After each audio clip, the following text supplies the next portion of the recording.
Hey everyone, it's Sammy from Sammy's Sweet Life, and this is the third video I'm filming today. I'm in the same outfit. I just really want to get them filmed while I have a free moment because I'm really ready to get these videos filmed. I have a lot to talk about, and so I'm just getting them done. I've got my phone here, I've got some notes on it.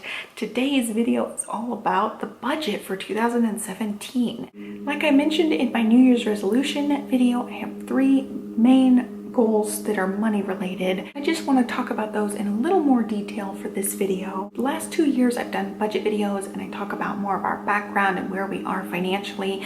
Things changed this year yet again. So last year it changed because we had a baby. This year it changed because we moved and we had to sell a house and buy a house, and it's a lot of stuff. So we are currently renting, we are currently building a house, and that'll be done about the middle of this year. We decided to do 20% down and then pay off the car. So that's our goal for this year as far as like our main money goal is we gotta pay a 20% down payment and hopefully pay off the car. So we're talking about a lot of money here. I'm not gonna give numbers because I just don't feel comfortable giving numbers. Just to be assured that it's a lot of money. It's a lot. And it's really unexpected. The car is not unexpected, but having to buy a house is very unexpected. The house we were in before was something we purchased 3 years ago, and things have changed quite a bit in those 3 years, and we're in a much better financial place after those 3 years. So we are buying a much more expensive house. That kind of goes along with where we moved to. We really wanted to live in one of the nicer areas of Austin. We really just fell in love with Hill Country. So we're building a house in Hill Country, which is just a gorgeous, gorgeous area, but it's also way more expensive. So we just decided, that was one of our priorities, is living in that area. I am happy we just bit the bullet and decided to go for the dream home. We can afford it. We're not stretching our budget so much that it's going to be scary, but it is a lot more than our other house. So just that part's intimidating, that part's scary. This definitely was a very unexpected thing, but I'm really glad we're in a position that we can do this. We are savers. But then going along with buying a brand new house,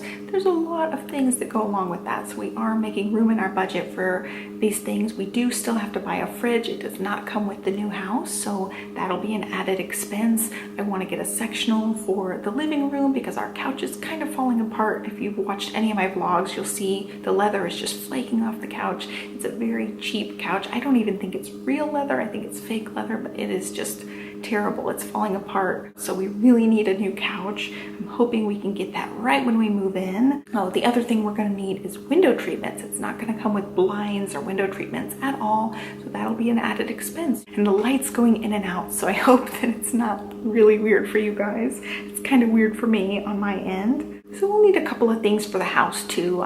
Those are just the big expenses that we're going to have right off the bat buying the house. So we're just, working on saving as much as possible right now. I am doing the no spend January, which I talked about in other videos, and that'll just kickstart some of our savings. We're really trying to make sure we have enough savings left over after we paid the down payment, after we buy these big purchases that we're going to need. So our only debt is my car, and we have such a low interest rate on that we've just kind of been putting off paying it off, but I think we're going to just go ahead and pay it off this year. So that'll be one of our goals, is by the end of the year, get the car just paid off. It's just one of those things where the interest rate is so low that we're just kind of delaying paying it off, but I just don't like having any debt. So I think we're probably just going to pay it off.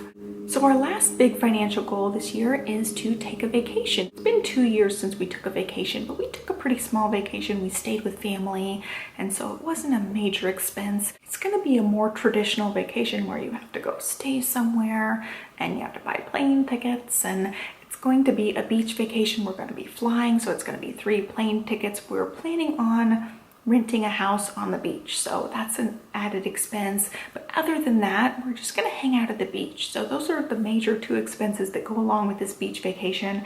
We're thinking it's going to be about $2,500 when it's all said and done. We're just keeping that in the back of our mind that we need to have the money for that. Those are our major goals. In order to accomplish all of these goals, we are just trying to be more mindful of what we're purchasing. I really just kind of let loose during December, didn't really keep track of our spending as well as I had been before. I feel like the no spend challenge is kind of just doing a reset, trying to be more mindful of purchases, cutting out a lot of the impulse purchases, because I am a very impulsive person. When I'm in a store, I see something, I just have to have it. I don't think about it because technically we can afford it. We're not going into debt or anything for these purchases, but that's just money that we're not saving towards our bigger goals. And our bigger goals are much more important. So I really have to be mindful of all those little things here and there because they do add up. I just want to make sure we're continuing to reach our financial goals and not wasting money on stuff that you really don't need and you don't want after that initial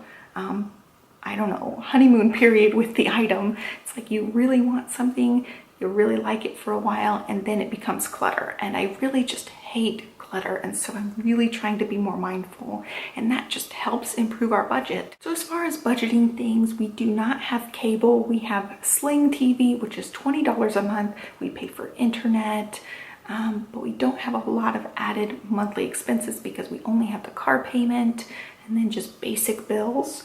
Right now we're renting, so we pay rent on this house. As far as other things, I'm trying to stick with $700 for groceries and extra stuff. So that'll be any kind of cleaning stuff, diapers, baby related stuff, any kind of extra things that we want. We usually do a 1 out to eat a week. That pretty much covers all of our budget stuff. It's really just some big financial goals. I hope you guys enjoyed this video. If you have a budget video for 2017, leave that in the comment section down below. If you've got some budget goals this year, I would love to know what they are. Again, leave it in the comment section down below. Be sure to give me a thumbs up and be sure to subscribe, and I'll catch you guys next time. Thanks for watching. Bye. So I'm gonna add this into my budget video because things changed a little bit like 2 or 3 days after I filmed the budget video. So I was going and editing it, and it's not a complete picture of our finances right now because I actually got a part-time job. So it was totally, completely unexpected. I will talk all about it in my February chit chat video. I just wanted to add it into the budget video because it is going to be part of our finances. So our plan moving forward is to not use that money at all. It's just more cushion, and we're not even considering it at all when we're making financial decisions. It is just a part-time job. You know, my husband's still majorly the breadwinner, and we're just not even considering the money at this point. So I just wanted to include that in the video to let you guys know how it's kind of going to play into our budget. Basically, we're going to pretend like it doesn't exist and just throw it all in savings. And I also totally forgot to mention like how I'm keeping track of everything. We have some Excel spreadsheets where we keep track of some stuff. We know exactly what else is coming out, so we're always prepared for that. But I do keep track of like my groceries, anything extra that we buy, and I keep track in this little budget notebook. I got this at Michael's. I'm pretty sure they still have this. It was in their like planner and organizing section. Each month in here has a few expense tracker sheets. I never go past 1 to 1.5 pages, so I just carry it over. I don't use like the bill paying page. Everything comes out automatically, and I still keep track of bills on my phone, so it'll give me a reminder that a bill's due or a bill's coming up. I make sure that it's scheduled to pay, and then I make sure it comes out. So I keep track that way, all digitally, but I do keep pen and paper track of just the day-to-day expenses for a month. So that's what I was talking about with that $700 number. Aside from the $700 amount that I keep track in here, we don't budget down to every dollar, every last penny. I just find that it's way too much work, and so much of the money is ending up in savings anyway. We still save a large percentage of our income, and so I just don't feel like it's worth all the effort to try to track every single penny. We do have an emergency fund set up to where it covers anything out of the ordinary, any emergency type of things, it will come out of that. And then everything else, things that we want, things we want to do, vacations, that kind of thing, we save up for those. You know, like the vacation, we know we're going to need $2,500. We save that over the months leading up to that. And it's just things like that. We know we have the money for things. You know, we earmark certain money for certain things. So I hope that explains things a little bit more. So the main reason I wanted to come here and talk to you was because of the part-time job, but I also wanted to mention a couple other things that I totally just skipped over in the video. I don't know if it's just mom brain or I was brain dead when I was filming, but I totally missed talking about a couple of things that are kind of important to a budget video. So that's really it this time, guys. Have a great day, and I'll catch you guys in my next video. Bye.